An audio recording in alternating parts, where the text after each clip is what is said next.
আপনারা দেখছেন একুশে টেলিভিশন।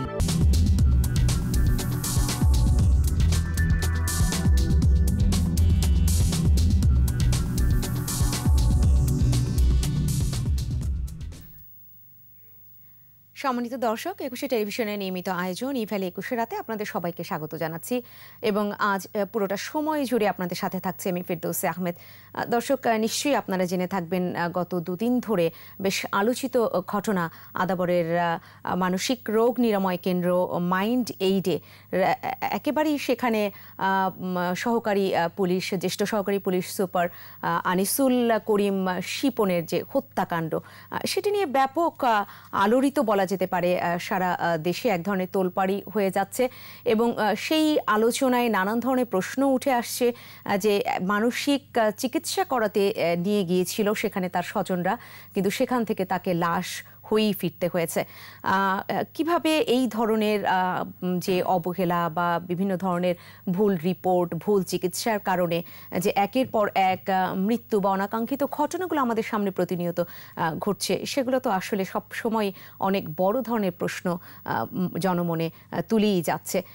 সেই বিষয়গুলো নিয়ে আজকে আমরা আলোচনা করতে চাই ইভ্যালি ২১ রাতে, এবং এই আলোচনাটা আমরা যে শিরোনামে করতে চাই সেটি হচ্ছে পুলিশ হত্যা, হাসপাতালে তালা।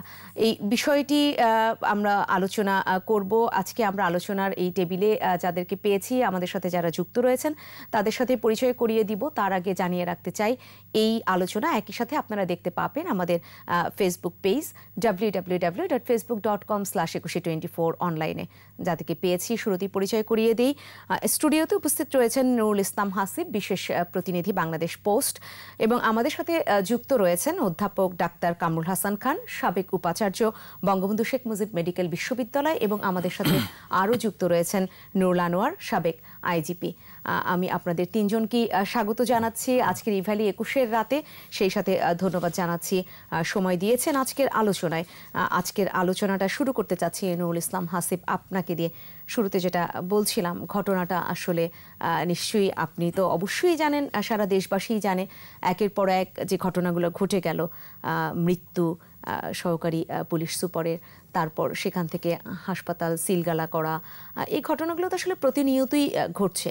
কিন্তু যে অনাকাঙ্ক্ষিত ঘটনাগুলোর জন্ম দিচ্ছে, সেখান থেকে যে প্রশ্নগুলো, সেখান থেকে জনমনে যে একটা অনাস্থা সৃষ্টি করা, এবং আমি এখানে একটু উল্লেখ করতেই চাচ্ছি খুবই যে কথাটা হাসপাতাল কর্তৃপক্ষ বলছে যে মানসিক রোগী, সে এক ধরনের ক্ষেপে ওঠা এবং তাকে শান্ত করার জন্য যে চেষ্টাটা করা হয়েছিল, তারপরে কি থেকে আমি একদম কোট করেই বলতে চাচ্ছি, একজন ওখানকার উল্লেখ করেছেন যে যখন সে ক্ষেপে গেলেন তখন তাকে শান্ত করার চেষ্টা হচ্ছিল, এর মধ্যে কি থেকে কি হয়ে গেল বোঝা মুশকিল।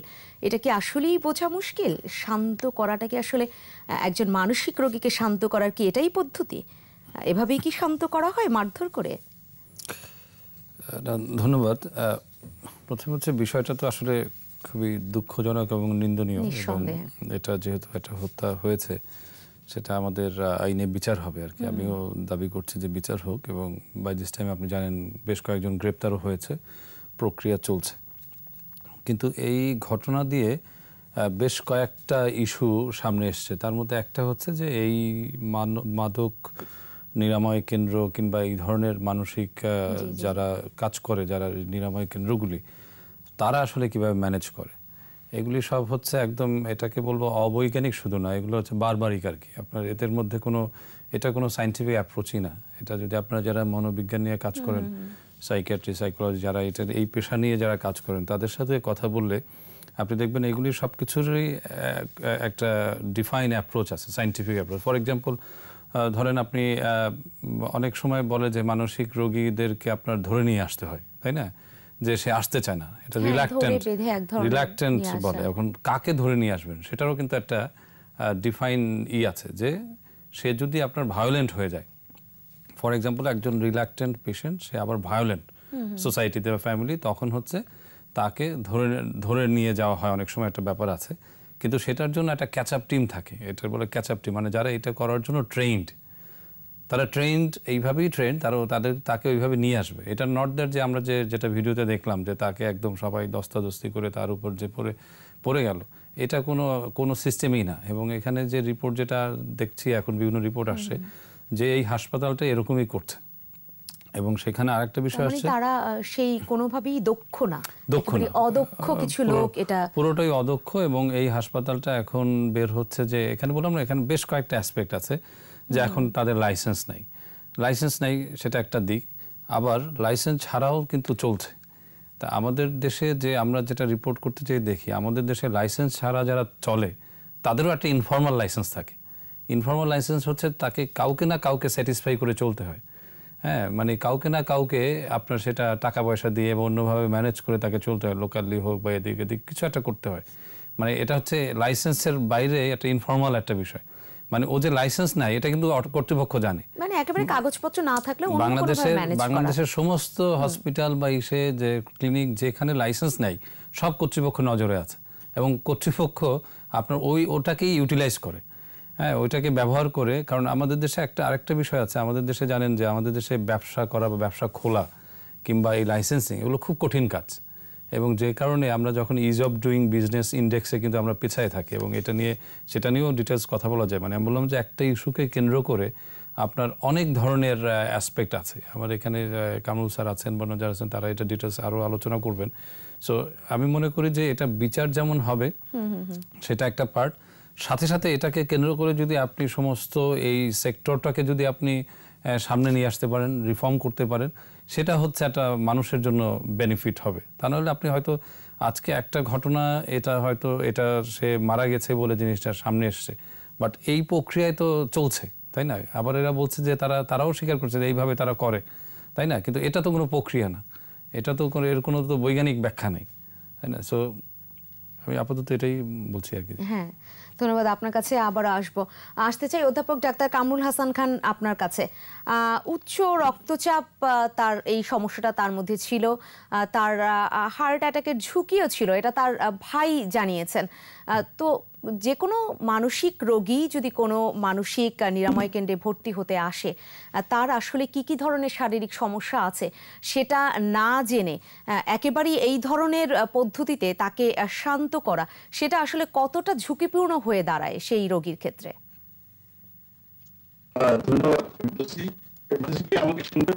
জি জি, শুনতে পাচ্ছি আপনাকে।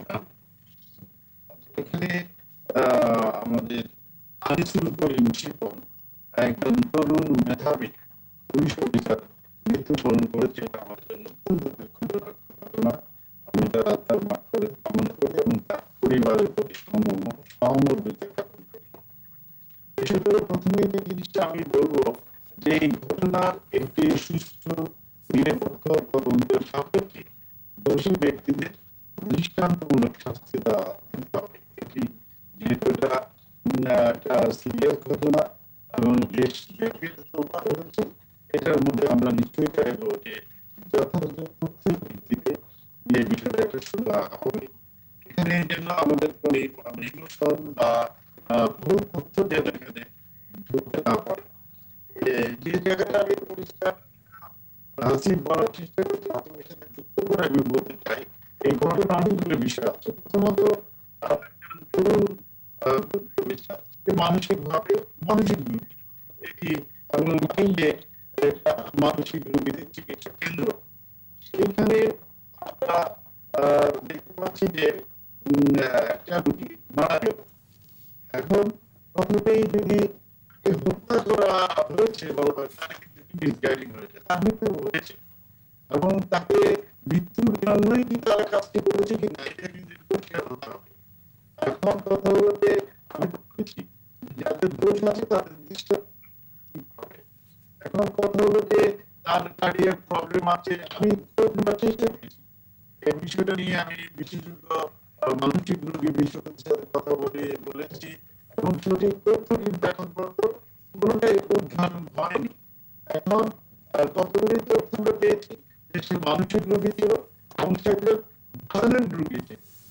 একদিক যেমন তার রিপোর্টের অনেকেই বলেছে, তার ভাইও বলেছে, আবার এটিও আমরা দেখেছি যে এই হাসপাতালের কোনো মূল্যতা নেই, রেজিস্ট্রেশন নেই। এখন এখন এই জায়গাটা সবগুলো বিষয় আলাদা আলাদা করে দেখতে চাই। একটি হাসপাতাল সেখানে কোনো বৈধতা নেই, তাহলে কি করে এখানে চিকিৎসা চলছে? এবং এখানে আমি একটু বিবাদভাবে বলতে চাই, আসিফ খুব সুন্দর করে বলেছে, যুক্ত করে আমাদের এইখানে বাংলাদেশে অবৈধ অনেক হাসপাতাল ক্লিনিক ল্যাবরেটরি আছে, এই জায়গায় নজরদারিতে যথেষ্ট হচ্ছে না। এখানে আমি দায়িত্বের আগে সমস্যাগুলোকে আপনি কি প্রথম সমস্যা যেটা আমরা মনে করি, এই হারে আমাদের এখানে ব্যাংকের খাতার মধ্যে ক্লিনিক হয় এবং যাদের অনেক ক্লিনিক আছে বা ল্যাবরেটরি, যাদের কোনো ক্রাইটেরিয়া ফুলফিল করা হয় না এবং সেখানে কেন করা হচ্ছে না। আমরা জানি যে আমাদের মানব সম্পদের একটা সমস্যা আছে, মানে এখানে সরকারকে বা জনগণকে হেলথ সার্ভিস কিন্তু প্রায়োরিটি দিতে হবে, অগ্রাধিকার দিতে হবে। এখানে আমাদের যে সমস্যাগুলো আছে সেখানে আমরা দ্রুত সমাধান করি। জীবন মৃত্যু নিয়ে ঘটনা, সেই জীবন মৃত্যু নিয়ে আমাদের চিকিৎসকদের কাজ করতে হয়। সেখানে আজকে এরকম মামুদের একটা ঘটনা হলো, এটা কিন্তু ঠিক নয়। আমরা সমস্যাগুলি জানি, যেমন বিশ্ববিদ্যালয় এখানে আমাদের যথেষ্ট ম্যানপাওয়ার আছে, সেখানে যদি রেগুলার হাসপাতালকে নিয়মিত নজরদারির মধ্যে আনতেই হবে। রেগুলার ক্লোজ সুপারভিশন ছাড়া কোনো হাসপাতাল সঠিকভাবে চলবে না। কারণ এগুলিকে বেশিরভাগই বেসরকারি হাসপাতালগুলো তো ব্যবসার কারণেই করা হয়। সেখানে চিকিৎসা দেওয়া হয়, যে ব্যবসায় বড় হয়ে দাঁড়াচ্ছে। সেখানে আমরা মনে করি সমস্ত সমস্যা আমরা পার্মানেন্ট বন্ধ করতে চাই। আমরা যারা চিকিৎসক রয়েছি, আমরা এই ধরনের অপরাধ চিকিৎসকদের উপরে ব্লেম করবো, এটা মোটেই কাম্য নয়। আমরা চাই চিকিৎসকদের জনগণে তাদের ভিতরে সুসম্পর্ক থাকুক। এই সমস্ত অনভিপ্রেত ঘটনার কারণে ওখানে কিন্তু একজনও চিকিৎসক পরে আমি দেখেছি, ভিডিওটা দেখেছি, চিকিৎসক কিন্তু পরে তাকে দেখতে গিয়েছে। এখানে যে চিত্রগুলো, এগুলোর জন্য আমরা নির্ভরভাবে ব্যাখ্যা করি, তাহলে তো জিনিসগুলো মূল সমস্যার সমাধানটা আমরা করতে পারবো না। সেজন্য আমি মনে করি সমস্ত নিরপেক্ষ তদন্তের মাধ্যমে সঠিক বিচার হবে এবং একটা সুস্থ তদন্ত হবে, আমরা নিঃসন্দেহে সেটাই আসলে সবার অনেক বেশি চাওয়া থাকবে। নুরুল ইসলাম হাসিব, আপনার কাছে আরেকটা বিষয় নিয়ে আমি এখানে আসতেই চাচ্ছি। আপনি শুরুতেই যেটা বলছিলেন যে একেবারেই যে কোনো ধরনের লাইসেন্স নেই, অর্থাৎ সেটা যদি মানসিক রোগ নিরাময় কেন্দ্র হয় সেক্ষেত্রে স্বাস্থ্য মন্ত্রণালয়ের একটি অনুমোদন তো তাদের লাগবে, সেটা তাদের যেমন নেই। আবার এটাকে যদি অনেকে বলছে যে একেবারে ওখানে যারা রয়েছেন তারা বলছেন যেটা মাদকাসক্ত নিরাময় কেন্দ্র হিসেবেই এটা পরিচালিত হতো, সেক্ষেত্রে তো মাদকদ্রব্য নিয়ন্ত্রণ অধিদপ্তরের তাদের একটি অনুমোদন লাগবে। কোনো অনুমোদন ছাড়া দিনের পর দিন এই হাসপাতালটি চলেছে এবং সেখানে রোগীদের এক ধরনের সেবা দেওয়ার নাম করে আসলে কতটা সেবা দেওয়া হয়েছে সেটা তো আসলে তদন্ত সাপেক্ষ ব্যাপার। তো এভাবে আমাদের দেশে বিভিন্ন সময় যে বিভিন্ন হাসপাতালগুলোর চিত্র উঠে আসে, সেক্ষেত্রে আসলে আমাদের টোটাল যে স্বাস্থ্য ব্যবস্থা সেটার উপর থেকে যে মানুষের অনাস্থা তৈরি হচ্ছে, দিন দিন একেবারে আস্থা উঠে যাচ্ছে, সেটা জনমনে অনেক অনেক বেশি যে অনাস্থার জায়গাটা তৈরি করছে, সে ব্যাপারে আপনি কি মনে করছেন? না, সেটা তো বটে। যেটা হচ্ছে যে আমাদের ধরুন তো 17 কোটির বেশি মানুষ, আমাদের এই ডিমান্ড সাপ্লাইয়ের গ্যাপটা হিউজ। মানে আপনার ধরেন আপনার এই যে মানসিক স্বাস্থ্য কিন্তু আমাদের দেশে ওভারঅল একটা নেগলেক্টেড ইস্যু ছিল এবং এটা কিন্তু এখন গ্র্যাজুয়ালি মানুষ কিন্তু বুঝতে শিখেছে। তার দৈনন্দিন জীবনের অনেক ধরনের সমস্যাই হচ্ছে তার যে মানসিক সমস্যার কারণে হয়। হ্যাঁ, সো এই বিষয়গুলি এর ফলে সে কিন্তু এখন আস্তে আস্তে আসছে, সেটা আপনার সাইকোলজিস্টের কাছে যাচ্ছে, সে হাসপাতালে যাচ্ছে, যেরকম কেস দেখলেন। সো এটা হচ্ছে ধরুন গত 8-10 বছরের একটা বিষয়। আপনি জানেন প্রধানমন্ত্রী কন্যা সাইমা ওয়াজেদ হোসেন তিনি কিন্তু মেন্টাল হেলথ নিয়ে ব্যাপক প্রোগ্রাম করেন, হিউজ ক্যাম্পেইন, বাংলাদেশে বড় বড় কাজ হয়েছে। তো এর ফলে এক ধরনের বিষয়টা তৈরি হয়েছে। কিন্তু অন্য সাইডে যেটা হচ্ছে যে কোয়ালিটি অফ কেয়ার, এটা হচ্ছে আমাদের সব ক্ষেত্রেই, মানে শুধু মেন্টাল হেলথ না, আপনার সব ক্ষেত্রে, এমনি জেনারেল, এমনি মেডিকেল হসপিটাল বলেন, ক্লিনিক বলেন, এই জায়গাটা আমাদের এখনো আপনার স্ট্যান্ডার্ড না। এর ফলে দেখবেন যে আপনার মানুষ কিছু জায়গার উপর ডিপেন্ড করে, কয়েকটা হসপিটাল মানুষ ঘুরে ফিরে যেতে চায় এবং সেগুলো কিন্তু খুবই ক্রাউডেড থাকে, খুবই বার্ডেন থাকে। কিন্তু ওই যে বললাম যে আমাদের হচ্ছে 17 কোটি মানুষ এখন এখানে আপনি যেটাই করবেন মানে এটা যেহেতু আপনার এটার একটা চাহিদা আছে, তো এখানে আপনি কাস্টমার পাবেন। কাস্টমার বলেন, পেশেন্ট বলেন, ক্লায়েন্ট বলেন, আপনি পাবেন। সেটা তো আমি যদি খুলে বসি আমি কাস্টমার পাবো। সো এখানে যেটা রোল হচ্ছে যে রেগুলেটর, মানে সরকারের যে রেগুলেশনস যে বিষয়টা, কারণ এই প্রফেশনগুলি এগুলো কিন্তু খুব টেকনিক্যাল একটা বিষয়। সো সেই ক্ষেত্রে যে রেগুলেশনস বা রেগুলেটরি যে বডি কাজ করার কথা সেগুলি কাজ করে না। সেগুলি কাজ না করে বলেই কিন্তু আপনার এরকম হয়। এবং ওই যে লাইসেন্সের কথা আমি প্রথমেই যেটা বলেছি যে আপনার লাইসেন্স ছাড়া তারা চলছে, কিন্তু তারা আপনি খোঁজ নিয়ে দেখেন তারা মাসে কোথাও না কোথাও টাকা দিচ্ছে। হ্যাঁ, একটা টাকা দিয়ে তারা ইনফর্মালি এটা চলছে। সরকারের নির্দিষ্ট মন্ত্রণালয়ে তার লাইসেন্স নেই, সেটা ঠিক আছে, কিন্তু ওই সেন্টারটা ওখানে ও এমনি চলছে না, ও কারো না কারোর সাথে আছে। এগুলি আমরা রিপোর্ট করতে যে বিভিন্ন সময় দেখেছি, আমি স্পেসিফিক এটা জানি না, ডেফিনেটলি সেরকম আছে।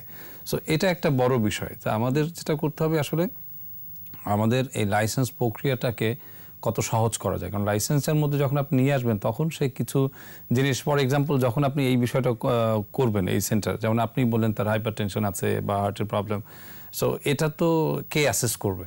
তো ওখানে নিশ্চয়ই একটা ফিজিশিয়ানের প্রভিশন থাকবে, যেহেতু হসপিটাল বললে কোনো একটা ফিজিশিয়ান ব্যবস্থা থাকবে।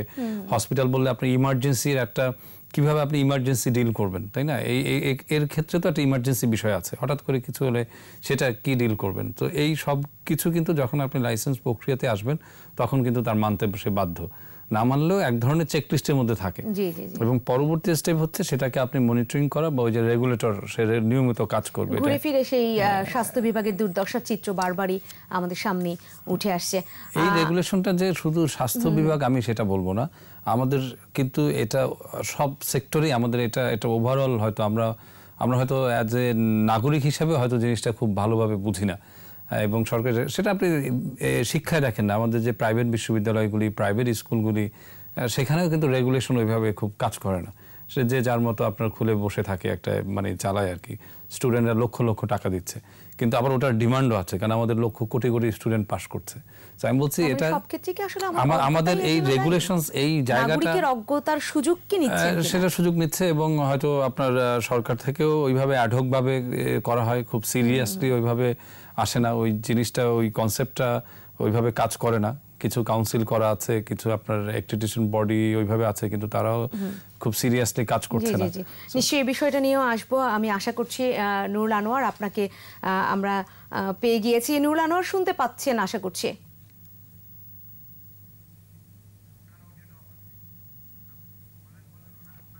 তার ওখানে মিউট করা মনে হয়। নুরুল আনোয়ার, আপনার আনমিউট করতে হবে, আপনার ডিভাইসটা আনমিউট করতে হবে।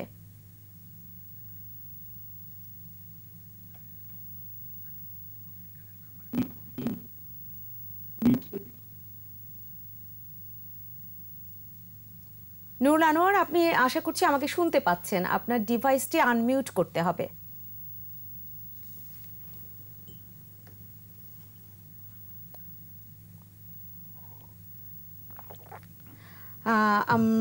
আমরা আশা করছি তাকে আবারও যুক্ত করে নিতে পারবো। আসতে চাই অধ্যাপক ডাক্তার কামরুল হাসান খান আপনার কাছে। যে কথাটা নিয়ে আলোচনা হচ্ছিল যে তার উচ্চ রক্তচাপ রয়েছে, তার হার্টের ঝুঁকি রয়েছে, সেটা তো জানার চেষ্টা করা হয়নি। উপরন্তু ওখানে কোনো মানসিক রোগীর চিকিৎসা দিবে এরকম কোনো ডাক্তারও সেখানে ছিলেন না। এই হাসপাতালটা মানে সবকিছু মিলেই ডাক্তারবিহীনভাবেই চলছিল। এভাবে একটি হাসপাতাল আসলে চলা সম্ভব কিনা? কারণ হচ্ছে যে মেন্টাল হেলথ তো একটা সিরিয়াস, সব রোগীরই গুরুত্ব রয়েছে, বিশেষ করে মানসিক রোগীর চিকিৎসা সেটা কিন্তু একেবারে সহজ বিষয় না। একটা টিম লাগে, সেখানে চিকিৎসক লাগে, কাউন্সিলর লাগে, সাপোর্টার লাগে, সাপোর্টিং স্টাফ লাগে, সবগুলো টিমটাই কিন্তু স্কিল হতে পারে। সেখানে আমরা জানি না আসলে সব ডিটেলস কিন্তু এখন পর্যন্ত আমাদের কাছে আসেনি, আমরা কোথাও পাইনি। আসলে সে মালিককে এখানে কারা রোগী দেখে বা কতজন স্টাফ আছে, নার্স আছে, কোনটাই তথ্য কিন্তু আমরা খোঁজার চেষ্টা করেছি মিডিয়াতে বা পত্রিকায় সেভাবে আসে। তো সেই হিসেবে অবশ্যই সেখানে আমরা খুব পরিষ্কার ভাবে বলি যে চিকিৎসা ব্যবস্থা কোয়ালিটির সাথে কোনো কম্প্রোমাইজ করার সুযোগ নেই। সেখানে আমার সম্ভব সুযোগ যেখানে আছে সেখানে মানুষ চিকিৎসার জন্য যাবে। এবং এই বিষয়টা কিন্তু আমাদের যারা দায়িত্ব আছে, যেমন এই বিষয়গুলো মূলত স্বাস্থ্য অধিদপ্তরের দায়িত্ব। স্বাস্থ্য অধিদপ্তরের বিভিন্ন সেকশন আছে, সেকশনের দায়িত্ব হচ্ছে সরাসরি এই হাসপাতালগুলোকে মনিটর করা বা তাদেরকে নজরদারি করা। সেই জায়গাতে যদি তাদের কোনো ডাক্তারই না থাকে তাহলে সেখানে কেন চিকিৎসা হবে? এই জায়গাটা আমাদের খুবই অসহায় লাগে। আমি আরেকটা প্রশ্ন, যে একজন বিসিএস অফিসার, যে পুলিশ অফিসার শিপন দুঃখজনকভাবে মৃত্যুবরণ করলেন, সেখানেও তারা কিন্তু ওখানে গেল কেন? এটাও আমার কাছে প্রশ্ন, যে আসলে এই জায়গাটা অনেকগুলি ঝামেলা দেখা যাচ্ছে। যেরকম একটা অফিসার, সেটা তো ভালো হাসপাতাল, সরকারি হাসপাতালে যাওয়ার কথা। এই জায়গাগুলো আমাদের কাছে মনে হচ্ছে যে কোন ধরনের দালাল বা কোন ধরনের মাধ্যম আছে যেখানে তারা এই ধরনের রুগী টানারও একটা ব্যবস্থা রেখেছে। সব মিলিয়ে এই বিষয়টা খুবই আমাদের কাছে, আমি জানি না আপনি কতটা জেনেছেন বিষয়টা, ওই ধরনের আমাদের কাছে অন্ধকারের মতো লাগছে। সেখানে মৃত্যুবরণ করেছে, সেখানে লাইসেন্স নেই, এই সমস্ত তথ্যগুলো পাচ্ছি, ডিটেলস কিন্তু আমরা এখন পাচ্ছি না। সেখানে আমরা মনে করি এই বিষয়টা ধরে যাতে এই ধরনের অঘটন, মানে ভয়ঙ্কর অঘটন, একটি তরুণ অফিসার মৃত্যুবরণ করবে, এটা তো ভয়ঙ্কর একটা অঘটন, সেই ধরনের ঘটনা যেন আর না ঘটে সেই ধরনের ব্যবস্থা আমাদের কনসার্ন সবাইকে সিরিয়াসলি নিতে হবে। এরা পুলিশ বাহিনী কিভাবে নেবে, স্বাস্থ্য অধিদপ্তর কিভাবে নিয়ে মিলেও নেবে, এবং সকল যারা কনসার্ন সবাই এটা নেবে বলে আমি মনে করি। এই ধরনের ঘটনা আমরা মোটেই গ্রহণ করতে পারি।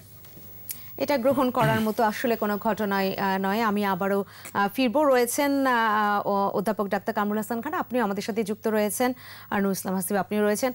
এই মুহূর্তে একটি সময় হয়েছে বিরতি নেবার, আমি বিরতি নিয়ে আবারও ফিরছি। সম্মানিত দর্শক, ইফালি 21 রাতে সময় হলো একটা ছোট্ট বিরতি, নিশ্চয়ই আমাদের সাথে থাকবেন।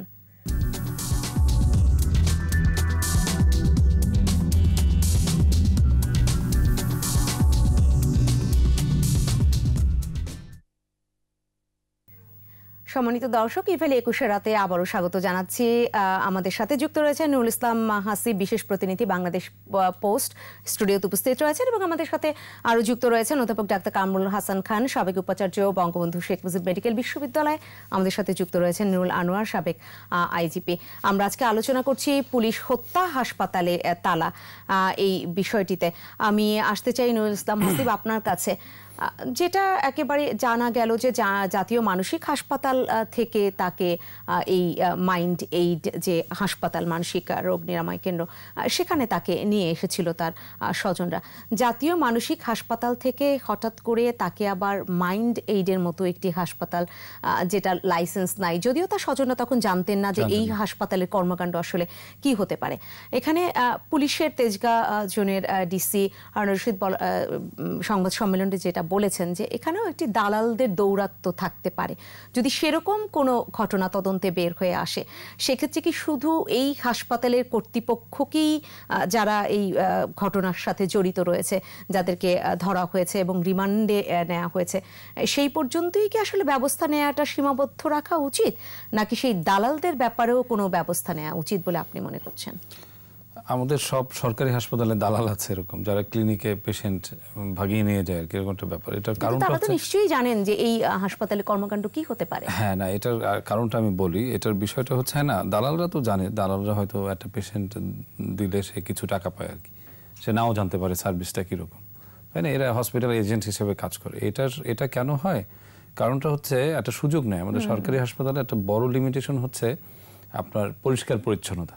সরকারি হাসপাতালে কিন্তু চিকিৎসক খুব সিরিয়াসলি চিকিৎসা করে, এটা কিন্তু তারা সর্বোচ্চ চিকিৎসা করে, কারণ এগুলো একাডেমিক প্রতিষ্ঠান, মেডিকেলের শিক্ষা প্রতিষ্ঠান, ঢাকা মেডিকেল কলেজ, এই যে মানসিক স্বাস্থ্য ইনস্টিটিউট, কিডনি হসপিটাল, বা যে কোনো বড় বড় হাসপাতালগুলি। সো এখানে ডাক্তাররা সর্বোচ্চ কাজ করে নার্সিংহোমে। বাট হসপিটালের ওভারঅল এনভায়রনমেন্ট এমন থাকে যে সবাই আসলে হসপিটালে থাকতে চায় না। এই হসপিটালে না থেকে তারা চিন্তা করে একটু আমি প্রাইভেটলি থাকি। আর মানসিক স্বাস্থ্যের ক্ষেত্রে আরেকটা বিষয় ঘটার খুব সুযোগ আছে, সেটা হচ্ছে আপনার প্রাইভেসি। আপনি জানেন আমাদের সরকারি হসপিটালে প্রাইভেসি আপনার অনেক সময় এটা থাকে না, পেশেন্টের ক্ষেত্রে। তো মানসিক স্বাস্থ্যের যে সমস্যাটা যেটা আছে, যেটা আমি এর আগে বলেছিলাম, যে আমাদের দেশে কিন্তু আমি রিপোর্ট করতে যেয়ে দেখেছি গত 8-9 বছরের একটা ব্যাপার যে মানসিক স্বাস্থ্য নিয়ে প্রচুর আলোচনা হচ্ছে। আপনার মনে আছে কিনা যে আপনার প্রধানমন্ত্রী সাইমা ওয়াজেদ হোসেন যখন আপনার বড় একটা সম্মেলন করলেন, সোনিয়া গান্ধী আসলো, এখানে অনেক নেতারা আসলো, তখন ওই অটিজম নিয়ে শুরু হওয়ার পর থেকে মানসিক স্বাস্থ্য নিয়ে ব্যাপক একটা ক্যাম্পেইন শুরু হয়েছিল। এবং তারপরে আমরা বছর দুয়েক পর দেখছি, আমি নিজেই রিপোর্ট করতে যে অনেকের কাছে কথা বলে জেনেছি যে তারা আগে আপনার বাসার মধ্যে থাকতো, তার বাচ্চাকে রাখতো, তার মানে ফ্যামিলির সদস্যকে, এখন তারা বাইরে আসছে, এখন ডাক্তারের কাছে নিয়ে আসছে। সো এই জিনিসটা কিন্তু খুব এই সোসাইটির মধ্যে কিন্তু একটা বিষয় আছে যে মানসিক সমস্যাটাকে আপনার গোপন করা, ওই যে আমরা বলি পাগল, তাই না? এটা কিন্তু আমরা বলি, আমরা শিক্ষিত মানুষরা বলি, এমনিও সাধারণ মানুষও বলে যে পাগল। সো এই সমাজের এই দৃষ্টিভঙ্গিরও একটা ব্যাপার আছে। আমি জানি না এই ক্ষেত্রে তার ফ্যামিলি বলতে পারবে যে তারা কেন নিয়েছে, তারা হয়তো ডিটেলস বলবে, বাট এইগুলি অনেক সময় কাজ করে এই ক্ষেত্রে, যে সে চায় একটু প্রাইভেটলি যাক, তাহলে তার এইটা হয়তো গোপন থাকবে, সেটা বিষয়। আর সরকারি হাসপাতালে এটা সব থেকে বড় সমস্যা হচ্ছে আপনার, কিন্তু সেখানে কি আসলে গোপনীয়তা প্রশ্ন খুব মুখ্য হয়েছিল কিনা? না সেটা আমি জানি না। হাসপাতালে রেখেছেন, মানসিক হাসপাতালে তিনি ভর্তি ছিলেন, সেখান থেকে হঠাৎ করে তাকে ওদিনই 11-12টার কাছাকাছি একটি সময়ে তাকে নেওয়া হয়েছে ওই মাইন্ড এইড হাসপাতালে, এবং তার পরপরই কিন্তু যখন তারা ফর্ম ফিল আপ করছিলেন স্বজনরা, তখন উনি বাথরুমে, ঘটনাটা তো আমরা এভাবেই জেনেছি, মানে আমি সেটাই বললাম অল্প সময়ের মধ্যেই তার মৃত্যুর ঘটনাটা ঘটেছে। সরকারি হাসপাতাল থেকে একটা রোগী প্রাইভেটলি যে অ্যাফোর্ড করতে পারে টাকা আছে, তার যাওয়ার 100 কারণ আছে। যদিও সরকারি হাসপাতালে আমি আগেও বলছি যে এখানে ডাক্তাররা বেস্ট ট্রিটমেন্ট দেয়, তার সর্বোচ্চ চেষ্টা করে সারাক্ষণ যতভাবে সম্ভব, কিন্তু এখানে খুবই বেসিক কিছু বিষয় আছে। আমি বলি ইভেন আপনি অনেক বড় হাসপাতালে আপনি সামান্য কিছু পরীক্ষা করতে যাবেন, সেই পরীক্ষাটা হাসপাতালে হবে না। তো আপনার সেখানে ফিজিশিয়ান কি করবে, পেশেন্ট কি করবে, পেশেন্টকে এক ফ্লোর থেকে আরেক ফ্লোরে আপনার অ্যাটেন্ডেন্ট দৌড়াদৌড়ি করতে হয়। কিন্তু এই প্রাইভেটে যখন সে যায়, সে একটা ওয়ান স্টপ সার্ভিস পায়।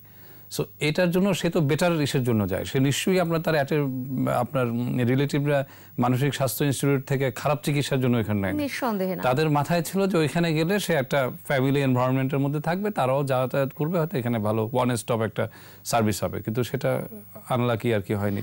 নিশ্চয়ই আপনার কাছে আলোচনায় আমি সময় থাকলে ফিরবো। নুরুল আনোয়ারকে আমরা নিশ্চয়ই পেয়ে যাব, এমনটাই আমরা বারবারই আশা করছি। নুরুল আনোয়ার, আপনি আশা করছি শুনতে পাচ্ছেন আমাকে? আমি আপনাকে স্পষ্ট শুনতে পাচ্ছি। জি জি, আমি শুনতে পাচ্ছি আপনাকে ভালোভাবে। জি, আপনাকেও আমরা পেয়েছি। এটা এই মুহূর্তে এতক্ষণ পরে যে চেষ্টায় আপনাকে পাওয়া গিয়েছে, আপনার কাছে সরাসরি আমি যে প্রশ্নটা জানতে চাইবো যে সেটা হচ্ছে যে আপনাদের পুলিশের একজন সদস্য মাইন্ড এইডের মতো একটি হাসপাতালে মানসিক রোগ নিরাময় কেন্দ্রে এভাবে মৃত্যুবরণের যে ঘটনাটা, তাকে হত্যা করা হয়েছে, এই হত্যাকাণ্ডের ঘটনার পরিপ্রেক্ষিতে পুলিশের পক্ষ থেকে যে ব্যবস্থা নেওয়া হয়েছে সেটাকে আপনি যথেষ্ট বলে মনে করছেন কিনা? এখানে একটা জিনিস বুঝতে হবে, প্রথম রোগীটা এখানে কেন আসলো।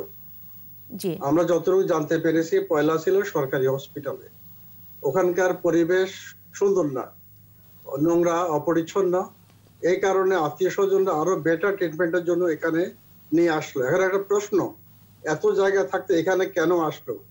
যে কথা কেউ কেউ বলে থাকেন, কোন দালাল চক্র হয়তো ওই সুযোগে তাদেরকে এটা বুঝিয়েছে যে এখানে এরকম একটা হসপিটাল আছে যেখানে গেলে অনেক ভালো চিকিৎসা হবে, ভালো ব্যবস্থা আছে এবং অনেক পরিষ্কার পরিচ্ছন্ন এবং সবকিছু ওয়ান স্টপ সিস্টেমে পাওয়া যাবে। এটা হয়তো বা তাদেরকে এখানে আসতে এলিও করেছে বা অনুপ্রাণিত করেছিল।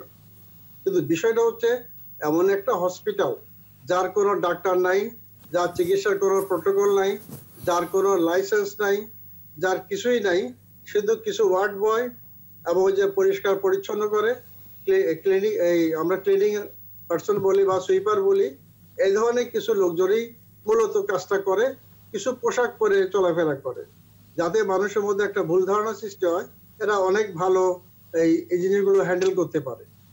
একটা জিনিস আমাদেরকে এখানে মনে রাখতে হবে, স্পষ্ট করে বলতে হবে, বাংলাদেশ রাষ্ট্রে স্বাস্থ্য বিভাগ, স্বাস্থ্যকে দেখার জন্য একটি বিভাগ আছে, মন্ত্রণালয় আছে, সেখানে একজন মাননীয় মন্ত্রী আছেন, ডিজি হেলথ আছেন, ডাইরেক্টর আছেন, সিরিয়াল অনেক কিছু আছে, অনেক ব্যাপারে এখানে আলোচনা হয়ে গেছে।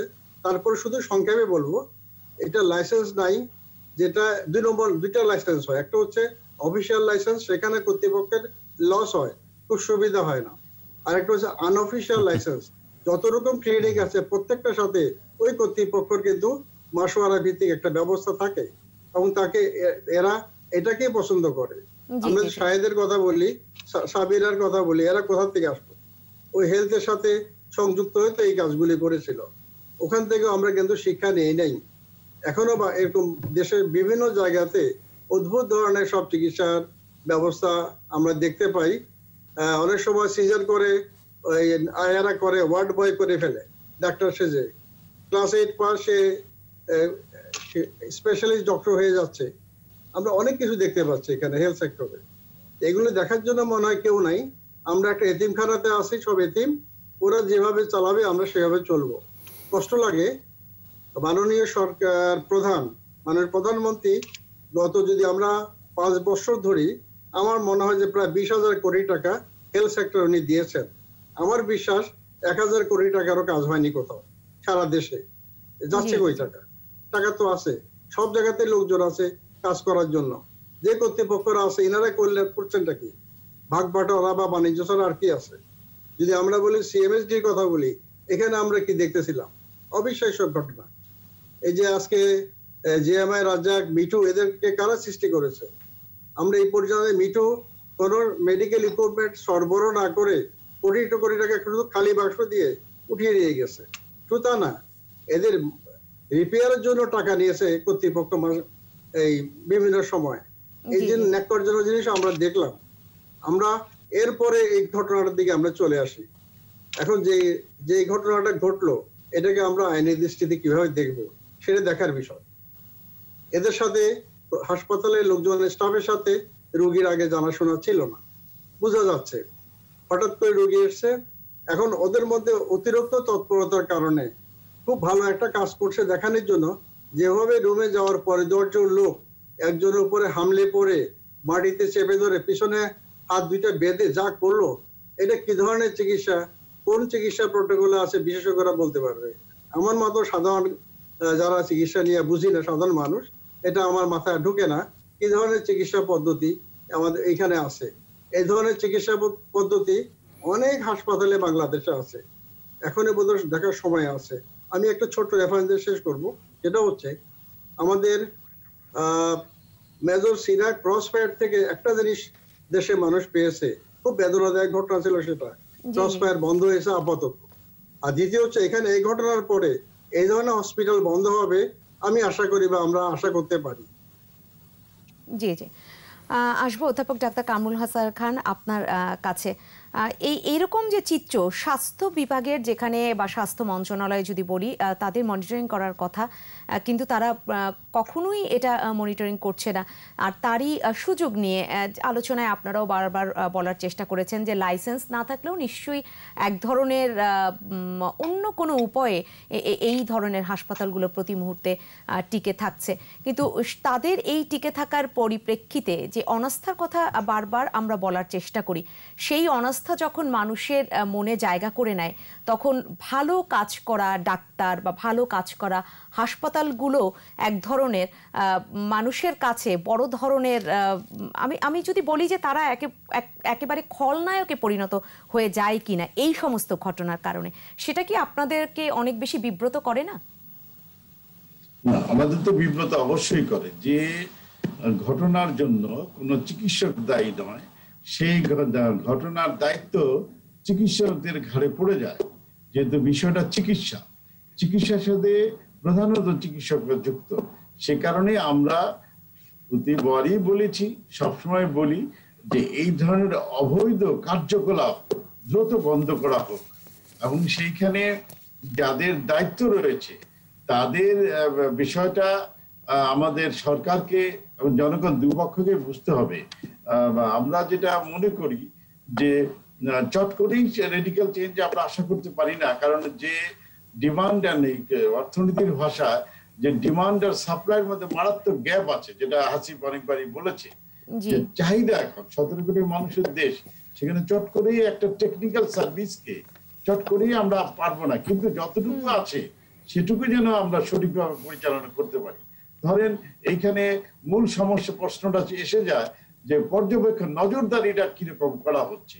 আমরা সেই নজরদারি জায়গাটা অ্যাটলিস্ট আমরা সঠিক করি, কারণ এইখানে জ্যানতেন উপায় চিকিৎসা দেওয়া যাবে না, যাকে তাকে দিয়ে চিকিৎসা দেওয়া যাবে না। আজকে দেখেন দুঃখজনক ঘটনা যে এরা এত বেশি শক্তিশালী হয়ে গেছে, মানে এত বেশি সিন্ডিকেটেড হয়ে গেছে যে আপনাদের মতো এরকম বিখ্যাত টেলিভিশনেও তারা অ্যাডভার্টাইজ দিয়ে, তারা প্রচার দিয়ে তারা তাদের, আমরা জানি অনেক ডাক্তার নয়, কে ডাক্তার নয় কে ডাক্তার এটি কিন্তু বিএমডিসিতে ক্লিয়ার করা আছে।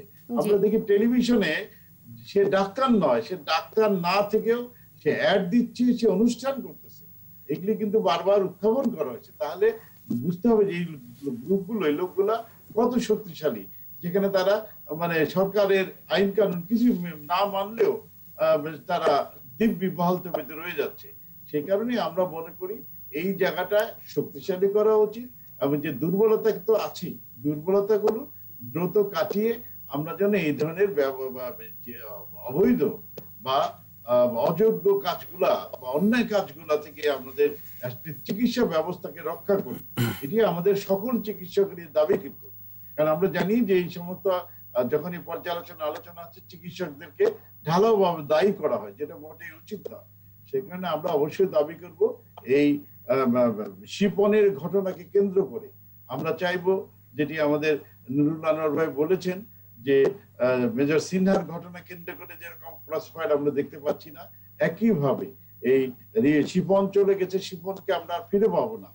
শিপনের জন্য আমাদের সকল দোয়া আছে, দুঃখ আছে, বেদনা আছে, কষ্ট আছে, সবই আছে, কিন্তু আমরা এই ঘটনার মধ্য দিয়ে যে এই ধরনের ঘটনার যেন পরিসমাপ্ত ঘটে, এরকম কোনো ব্যবস্থা, এরকম অনাকাঙ্ক্ষিত ঘটনা যেন আর দেখতে না হয়, সেই চাওয়াটা সবারই থাকে। কিন্তু খুব দুঃখজনক হলেও এটাই সত্য যে সেই ঘটনাগুলো আবার যখন ঘটে তখনই সেটা আলোড়ন তোলে, আমরা আলোচনার টেবিলে কিছুদিন আলোচনা করি, কিন্তু এই সুযোগগুলো এরকম অনৈতিক কর্মকাণ্ড যারা পরিচালনা করেন তারা প্রতিনিয়তই নিচ্ছে। আমি নুরুল আনোয়ার আপনার কাছে আবারও একটু আসতে চাচ্ছি, যদিও স্বাস্থ্য মন্ত্রণালয়ের এই মনিটরিংয়ের দায়িত্ব যে কোন জায়গায় কোন হাসপাতাল ঠিকভাবে কাজ করছে কি কাজ করছে না, কিন্তু তারপরও যখন অনৈতিক কর্মকাণ্ডগুলো ঘটে, সেখানে যেমন ডাক্তার ছাড়াই এই হাসপাতালটি দীর্ঘদিন ধরে চলে আসছে, এরকম একটি সেন্সিটিভ চিকিৎসা যেটা আর কি মানসিক চিকিৎসা, সেরকম একটি হাসপাতাল, সেক্ষেত্রে পুলিশের কাছে কোনো ধরনের তথ্য থাকে কিনা এরকম অনৈতিক কর্মকাণ্ডের?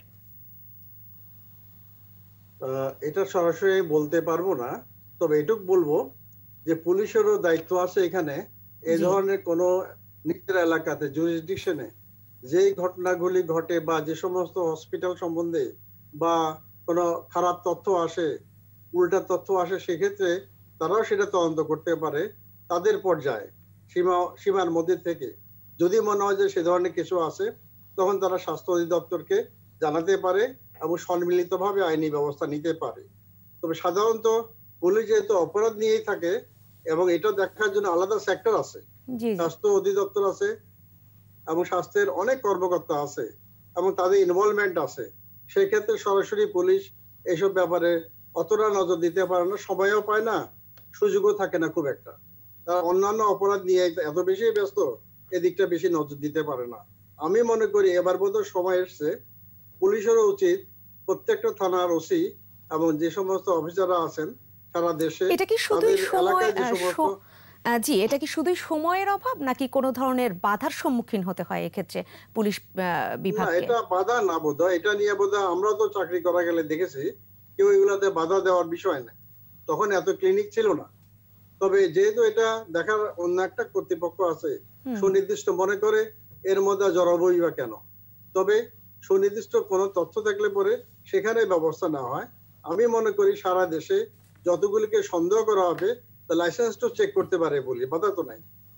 অন্য কিছু বুঝলাম না, একটা হসপিটালে যে জিনিসগুলি থাকা দরকার, একটা ইমার্জেন্সি থাকবে, ডাক্তার থাকবে, সেই লিস্টটা তো পাইতে পারে, এগুলো দেখাই যায়। এগুলো দেখলেও কিন্তু অনেকটা কাজ করবে এলাকাতে। জি, কিন্তু আসলে সেটা কখনোই সেরকম ঘটনাগুলো হচ্ছে না। যাই হোক, এই ঘটনা আসলে বারবারই হচ্ছে, বারবারই হয়তো কাউকে হারানোর মধ্য দিয়ে আমাদের আলোচনার ঝড় ওঠে। আমরা হয়তো এটা করতে হবে, সেটা করতে হবে, এই করতে হওয়ার মধ্যেই আমরা অনেক বেশি আটকে থাকি। আমি জানতে চাইবো নুরুল ইসলাম হাসিব আপনার কাছে, সমাজ কি বার্তা যাচ্ছে এরকম ঘটনাগুলোর মধ্যে দিয়ে? আজকের এই ঘটনা থেকে আপনার একটা বড় বিষয় হচ্ছে যারা মানসিক রোগী বা তাদের পরিবার, তাদের কাছে কিন্তু এক ধরনের তারা কিন্তু একটা কনফিডেন্সের অভাবে ভুগবে। তার মানে বিভিন্ন এরকম প্রাইভেট সেক্টরে বা অন্য ফ্যাসিলিটি নেওয়ার সময় তাদের মধ্যে এক ধরনের কনফিউশন কাজ করতে পারে যে আপনার কি হচ্ছে আসলে। সো সেটা একটা বড় বিষয়। সেক্ষেত্রে আপনার চিকিৎসা ভালো মনে করবেন একজন স্বজন যে ঘরেই তার থেকে বেঁধে রাখলাম শিকল দিয়ে, সেটাই বেটার? বেঁধে রাখা তো কোনো জায়গায় আপনার হাসপাতালে নিয়ে যাওয়াটা কোনো জায়গায় বেঁধে রাখা আপনার চিকিৎসা না আর কি, এটা চিকিৎসকের মানে পরামর্শ নিতে। মানে আজকে তো সেই প্রশ্নটা আমাদের সামনে যে স্বজনকে নিয়ে যাওয়া মাত্রই হারাতে হলো। না সেটাই, সেজন্যই আমি বলছি যে এটার ব্যবস্থা নিতে হবে এবং এটাকে খুব সিরিয়াসলি দেখতে হবে এবং এটাকে কেন্দ্র করে আপনার হতে পারে অন্যান্য হসপিটালগুলোতে অভিযান চালাতে পারে আগামী 1 সপ্তাহ 2 সপ্তাহ 15 দিন ব্যাপী। এটা এমন কোনো বিষয় না 10-15 দিন ব্যাপী অভিযান চালালেই আপনার বের হয়ে আসবে সেখানে কি বিষয়।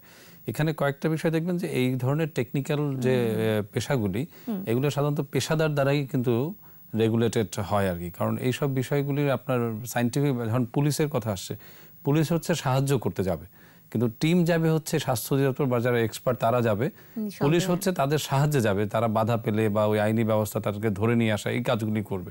কিন্তু ওখানে এরকম একটা সরকারি যে সংস্থা, যে স্বাস্থ্য অধিদপ্তর বা অন্য যেসব যারা এটার সাথে রেলিভেন্ট আর কি, তারা হচ্ছে এই কাজগুলি করবে। এবং এটা কিন্তু স্বাস্থ্য ক্ষেত্রে আপনি যেমন ডাক্তারের কথা বলছিলেন যে আমাদের দেশে কিন্তু আপনার বিভিন্ন সময়ে যে আপনার মেডিকেল অবহেলা বা কিংবা হচ্ছে ভুল চিকিৎসা এই ধরনের কথাবার্তাগুলি হয় না, কিন্তু আমাদের কিন্তু কোনো মেকানিজম নাই এগুলো ইনভেস্টিগেশন করা। এটাকে বলে মেডিকেল এরর ইনভেস্টিগেশন। মানে মেডিকেল এররটা হচ্ছে এরকম যে আপনি আনইনটেনশনালও অনেক এরর হতে পারে। এটা ইউএসএতেও রিপোর্ট করে যে আপনার তাদের মেডিকেল এররের কারণে এত রোগী মারা গেছে। কারণ এটা তো মেডিকেল সায়েন্স, তাই না? এটা তো খুব একটা জটিল বিষয়। এটা সবসময় যে আপনার পারফেক্ট আউটকাম হবে নট দ্যাট, এটা আপনার ওই সায়েন্সের ভেতরেও আপনার এটা একটা নেগেটিভ আউটকাম হতে পারে। এই টিমটা হচ্ছে এটা বিশেষজ্ঞরা করে সাধারণত, তারা হচ্ছে মেডিকেল এররগুলো ইনভেস্টিগেট করে এবং যখন এগুলো ইনভেস্টিগেট করা হয় তখন হচ্ছে সাধারণ মানুষের মধ্যে কনফিডেন্সটা বেড়ে যায় এবং তখন হচ্ছে এই পেশারও আপনার মানটা বেড়ে যায়। যে আলোচনা একদম শেষ পর্যায়ে চলে আসে, অধ্যাপক ডাক্তার কামরুল হাসান খান, আপনার কাছে জানতে চাইব এরকম স্বাস্থ্য মন্ত্রণালয়ের মেডিকেল ইনভেস্টিগেশন যে টিম বিভিন্ন হসপিটালে গিয়ে তারা ইনভেস্টিগেশনের কাজগুলো করবে, সেখানে তো একটি টিম থাকার কথা ছিল। সেই টিমে একজন চিকিৎসক থাকবেন, আইন শৃঙ্খলা বাহিনীর লোক থাকবেন, এরকম টিমের এই প্রস্তাবনা তো সবসময় ছিল, কিন্তু এটার এক্সিকিউশন আসলে আমরা কি দেখতে পাচ্ছি না? না কখনোই এক্সিকিউশনের সেই সদিচ্ছাই ছিল না স্বাস্থ্য মন্ত্রণালয় থেকে? এখানে দুটি বিষয় আমি একটু বলি। এদেশের মানসিক চিকিৎসার ব্যবস্থা কিন্তু অনেক উন্নত হয়েছে, সম্প্রসারিত হয়েছে, সেটা আমরা জানি, সেটা আমাদের তথ্য রয়েছে। তারপরে এরকম একটা ঘটনা ঘটেছে, সেখানে স্বাভাবিকভাবেই আপনি যে প্রশ্নটি করেছেন যে স্বাস্থ্য অধিদপ্তর তাহলে কি করছে, এখানে তাদেরও একটা ব্যবস্থা আছে। তো সেই জায়গাটায় আমাদের কিছু দুর্বলতাও আছে। যেমন আপনি যদি ধরেন ঢাকা শহরে যে এত ক্লিনিক, এত হাসপাতাল বা ল্যাবরেটরি রয়েছে, তাদের সেই নজরদারি করার মতো সক্ষমতা আছে কি নেই, এটা একটি বড় প্রশ্ন। এবং সেইখানে ধরেন যে আপনি যদি রিজ অফিসে যান, সেখানে দেখবেন সবসময় ব্যস্ত থাকছে, অনেক কাজ। সেই কারণে কাজ বেড়েছে, মানুষের চিকিৎসার চাহিদা অনেক বেড়েছে। সেই কারণে সে তুলনায় আমাদের প্রশাসনটা সেভাবে বিস্তৃত লাভ করে নেই। মানে একটা যখন রোগের সংক্রমণও তো অনেক বেড়েছে, তাই না? রোগীর মানুষ অনেক সচেতন হয়েছে, তারা অল্পতেই তারা হাসপাতালে যাচ্ছে বা চিকিৎসার জন্য যাচ্ছে। সেই তুলনায় আমাদের কিন্তু অন্যান্য সেক্টর গুলো, যেমন চিকিৎসক বাড়ছে, আলোচনার একেবারে শেষ পর্যায়ে রয়েছে, সেটাও নতুন করে ভাববার বোধহয় সময় এখন চলে এসেছে। আমি আপনাকে ম্যানেজমেন্টের জায়গাটা আমাদের দুর্বল আছে, এটা আমাদেরকে সবল করতে হবে এবং এখানে যা যা করা দরকার। জি, অসংখ্য ধন্যবাদ ডাক্তার কামরুল হাসান খান। একেবারেই শেষ পর্যায়ে রয়েছে, নুরুল আনোয়ার আপনার কাছে আসবো, খুব ছোট্ট করে 30 সেকেন্ডে জানতে চাইবো যে এরকম অনাকাঙ্ক্ষিত ঘটনা এড়াতে কি করণীয় বলে আপনি মনে করছেন? প্রথম হচ্ছে আন্তরিকতা। যার যে কাজ সে কাজটা তাকে করতে হবে আন্তরিকতার সাথে এবং ইচ্ছার সাথে। বিষয়টা হচ্ছে এই যে কয়েকটা প্রাইভেট সেক্টর ভালো হসপিটাল আছে, সরকারি হসপিটাল সরকারি ভালো, সুন্দর না, পরিষ্কার পরিচ্ছন্ন না, কিন্তু চিকিৎসা ভালো, আমার ব্যক্তিগত ধারণা। আর বড় বড় হসপিটাল আছে, এগুলো নিয়ে কোনো বক্তব্য নেই। যেগুলি ব্যাঙের ছাতার মতো অলিতে গলিত হয়ে আছে, এগুলো দেখা তো খুব কঠিন না, দৈনিক যে যেতে হবে এমন না, হাজার হাজার লোক ইন্সপেকশনের প্রয়োজন নাই। যদি 5টা 7টা 10টা করে সপ্তাহে একটা করে প্রোগ্রাম করে যাওয়া হয়, এনাফ। আরেকটা দিন মনে রাখবেন, একটা ফেরিওয়ালা যখন রাস্তার মধ্যে সবজি বেচে, ভ্যানে করে কিছু হলে সে পালাইতে পারে, হসপিটাল কর্তৃপক্ষ পালাতে পারবে না। কার কি কি আছে না আছে সেগুলো নিয়ে সে যদি ইন্সপেকশনে যায় ধরা সে পড়বেই, কাজটা মোটেও কঠিন না। মনে রাখতে হবে তার সাথে ভ্যানের সবজি আলাদা তফাৎ আছে। অর্থাৎ যথাযথ মনিটরিং থাকলে বোধহয় এই ধরনের ঘটনাগুলো আমরা মুক্তি পেতে পারবো। সদিচ্ছাটা, আন্তরিকতা যেটা আপনি বললেন সেটা অনেক বেশি জরুরি। অসংখ্য ধন্যবাদ নুরুল আনোয়ার, আপনাকেও ধন্যবাদ জানাচ্ছি নুরুল ইসলাম হাসিব আপনাকে আজকের এই আলোচনায় আসার জন্য। সম্মানিত দর্শক, আপনাদেরকেও ধন্যবাদ। আজকে আলোচনা হচ্ছিল পুলিশ হত্যা, হাসপাতালে তালা, বারবারই হাসপাতালে তালা পড়ে এরকম যদি কোনো ঘটনার জন্ম হয় সেখানে সে ঘটনাগুলো বোধহয় এই বছরে, বিশেষ করে এই করোনা সংক্রমণের এই বছরটাতে 2020-এ আমাদেরকে অনেক বেশি দেখতে হয়েছে এবং স্বাস্থ্য মন্ত্রণালয়ের নানাবিধ যে ত্রুটি বিচ্যুতিগুলো রয়েছে সেগুলো আমাদের সামনে বারবার উঠে এসেছে। কিন্তু সেখান থেকে বের হওয়ার ইচ্ছাটা প্রতি মুহূর্তে আমাদের যেমন রয়েছে, আমরা তো সেটা প্রত্যাশা করেই যাচ্ছি। এখন যথাযথ কর্তৃপক্ষ সেই সদিচ্ছা পোষণ করে যদি তাদের সঠিক কাজটি করে তাহলেই বোধহয় আমাদের মুক্তি সম্ভব। সবাই ভালো থাকবেন সেই প্রত্যাশা নিয়ে শেষ করছি আজকের ইভ্যালি 21-এর রাত। শুভরাত্রি।